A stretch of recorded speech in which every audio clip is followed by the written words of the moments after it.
नमस्कार, मी पंजाब डक। आज 13 जुलै आणि 14 जुलैच्या दरम्यान राज्यामध्ये तुम्हाला सांगायचं झालं, शेतीचे कामे करून घ्या, फवारण्या करायच्या तर करू शकता, खुरपण करू शकता।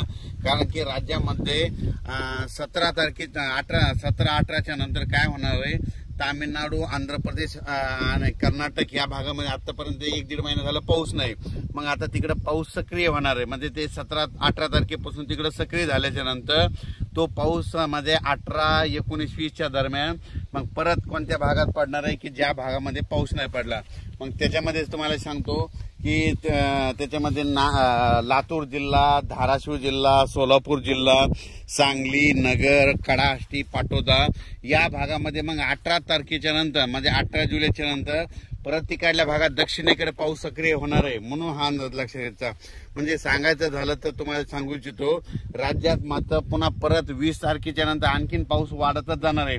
पण 18च्या नंतर काय होणार आहे की जे पट्टा आहे म्हणजे कोणता जे भाग पावसापासून वंचित झालेला आहे, लातूर जिल्हा, बीड जिल्हा, सोलापूर जिल्हा, नगर जिल्ह्याचा काही भाग म्हणजे हे भाग आणि सांगली जतचा काही भाग, पंढरपूर या भागामध्ये तुम्हाला सांगू इच्छितो तुमच्यासाठी खरंच आनंदाची बातमी, 18 जुलैच्या नंतर तुमच्या इकडे पाऊस चांगला सक्रिय होणार आहे।